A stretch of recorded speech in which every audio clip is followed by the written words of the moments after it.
He manuhiri rangatira tā tātou I nai nei anei ko tai mai nei ka tahi anō ia ka ko paua hei kai tono mā te pāti Māori I te tūru o te tai tokerau I te kōwhiringa. Pōti o te motu I tēnei tau ko wai ke atu ko Aperahama Edwards e mihi nui ana kia koe te rangatira.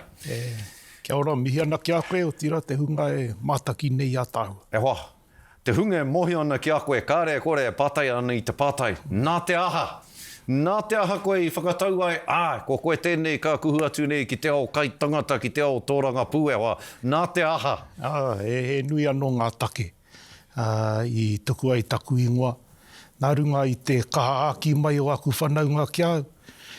Ka mutu, taku hoa rangatira, a māua tamariki, kaha kororo mai kia au. Me whakaaro atu au ki tēnei huarahi.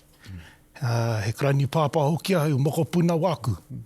Nā konau e āwāwanga ana I roto I ngā tau nei, mo te āpōpō ka waiho e tātou ki o tātou moko puna. Hore kau he paenga o te noho noa, mātakitaki noa, ana reira hoki I tuku ai taku ringa. He aroha nui ki taku rahi o te tai tokerau. Nā, ko taku ia kia puta, ki te haka tika tika o tira, kia tau. Nō reira, he hanga kaupapa ki o whakaaro. Ka kōkiritia e koe, hei painga mo te tai tokerau, hei oranga mo te tai tokerau, o tira e pōti ai te tai tokerau. Kia koe? Kia mōhio, he rohe nui te rohe o te tai tokerau. Ka mutu, he nui ngā momo me ngā taera o te tai tokerau. Wera kei te tua whenua, wera kei te taone nui. Ka mutu, ka nui te tawhiti. O te noho o te tahi ki te tahi. Engari, ko aua pakeketanga, ko aua taimahatanga tonu e rongohi ana, ko huri pēhea I te tai tokerau. Nā reira, me aro ki tēnā, āpiti atu, me aro ki te tautiaki I te tiriti o Waitangi. Ko roa te tai tokerau e me ana ko ia hei kaitiaki mo te tiriti o Waitangi, e kaha kōhurutia nei I roto I e nei tau. Nā ko ia anō tērā hei aro ngā māku. Ngari aroha ki ana ki ngā whānau o te tai tokerau, e kakati ana I te nui o te kakenga o te utu, te iti o te mahi, te noho I roto I ngā kāenga, tare nei, nā ko taino atu ki te wā, kia mutu te whakangutu noi hoi e nei whakaaro, engari kia hiko ia, ana koi hoki au e tahuri nei ki te whaiwhai ate. Tēnā koe.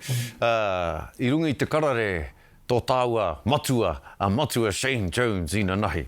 Ka whakapuaki au I ngā kōrero mou ki aia. Ko tana ki ake, e pai katoa ana engari kia kaua tērā tamaiti aku e pōhehe, e pai ana kia kaue e ia, ngā tikanga o tana marae, ngā kawa o tana marae, ki te marae o te whare pāremata. He marae ke atua no tērā, he tikanga ke atua no ona, he kawa atua no ona, ko te marae ia tēnei o te whare pāremata tāku e kōrero nei. He ato whakautu ki tērā kōrero. Te taimatuatahi I rongo e tahi o ngā kaumatu oku I te kāinga I tēnei hiahia oku.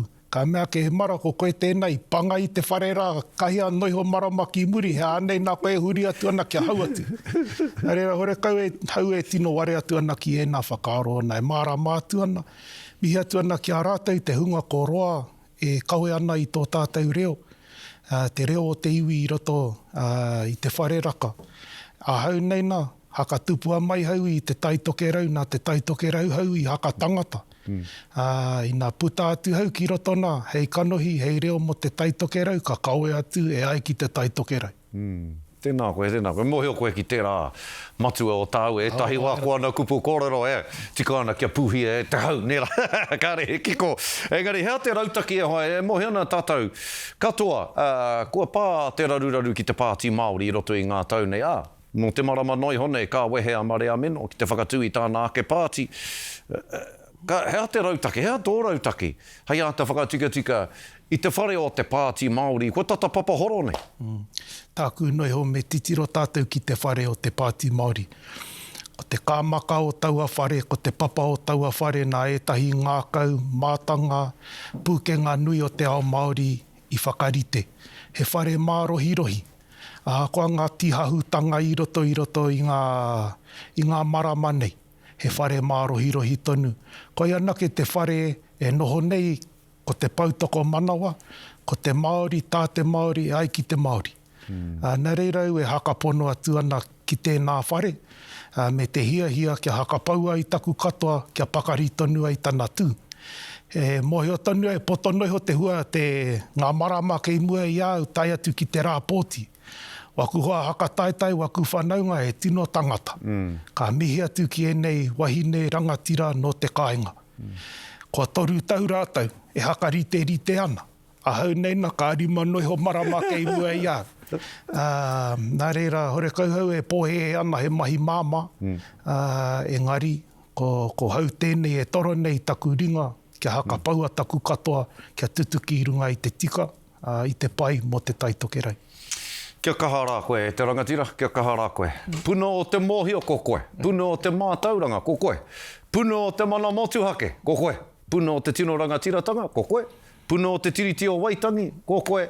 Puna o te ngākau mahaki, ko koe. No reira, e mihi nui ana kia koe, anei, ko koe tēnei e kuhu atu nei ki tērā o kai tangata, kia kaha rā koe, e mihi ana. Mihi aroha atu ana. Tēnā koe, Aperahama, tēnā. Aperahama Edward, e te iwi, koe hoki te kai tono, mā te Pāti Māori, te tūru o te tai tokerau. Ka